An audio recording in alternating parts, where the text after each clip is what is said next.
মানুষের কষ্টের সময় পাশে দাঁড়ানোই মানবতার প্রকৃত শিক্ষা। সহমর্মিতা আর দায়িত্ববোধ থেকেই নেওয়া হয়েছে এই ছোট্ট উদ্যোগ। পবিত্র নিয়ত থেকে প্রদান করা হয়েছে কাফফারা। এই মানবিক কার্যক্রমটি সংগঠিত হয়েছে সুনামগঞ্জ জেলার শান্তিগঞ্জ উপজেলার শিমুলবাগ ইউনিয়নের উকারগাঁও গ্রামে। গরিব দুঃখী অসহায় মানুষের ঈদের আনন্দকে আরও বহুগুণ বাড়িয়ে তোলার লক্ষ্যে আমাদের সংগঠন হেল্পিং হিউম্যানিটি এই উদ্যোগটি নিয়েছে। আমরা চেষ্টা করেছি একটি পরিবার যেন অনায়াসেই 10 থেকে 15 দিন এই খাবার দিয়ে চলতে পারে। আমরা প্রত্যেক প্যাকেটে রেখেছি 6 কেজি চাল, 2 কেজি মুরগ, আলু 2 কেজি, পেঁয়াজ 2 কেজি, রসুন 500 গ্রাম, হলুদ 100 গ্রাম, মরিচ 100 গ্রাম, ধনিয়া 100 গ্রাম, জিরা 100 গ্রাম, ডাল 1 কেজি, একটি লাচ্ছি, 500 গ্রাম দুধ, 1 কেজি লবণ, গরম মশলা এবং তেজপাতা সহ যাবতীয় সকল মশলাপাতি।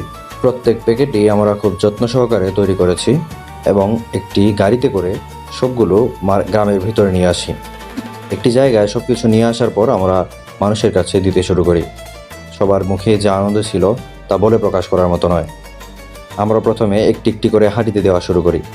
প্রত্যেক হাঁড়িতে আমরা ঢুকি এবং প্রত্যেক হাঁড়িতে থাকা অসহায় এবং হতদরিদ্র মানুষকে আমরা কাফফারার জিনিসটুকু তুলে দেই। আমাদের করা এই আয়োজন আল্লাহ তাআলা যেন কবুল করেন, আমিন। এক হাঁটি দেওয়া শেষ হলে আমরা অন্য হাঁটিতে রওনা হই। অন্য হাঁটিতে ঢুকে সেখানেও দেখে দেখে গরিব দুঃখী অসহায় মানুষকেই কাফফারার মালগুলো পৌঁছে দেই। অনেক ভলেন্টিয়ার ভাইরা আমাদেরকে সাহায্য করেছেন। আমরা তাদের প্রতি আন্তরিক কৃতজ্ঞতা এবং ধন্যবাদ স্বীকার করছি।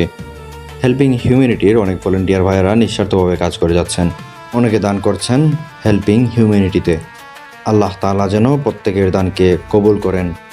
গ্রামের প্রতিটি মানুষের মুখে হাসি। অনেক মানুষ যারা খুবই কষ্টে দিনকাল পার করছিলেন তাদের মুখে আহারের অংশটুকু পৌঁছে দেওয়ার মাধ্যমে আমরাও অত্যন্ত আনন্দিত। আল্লাহ যেন এই কাফফারা কবুল করেন এবং আমাদের সবাইকে মানুষের পাশে থাকার তৌফিক দান করেন। মানবতার এই পথ চলা অব্যাহত থাকুক সব সময়। ধন্যবাদ।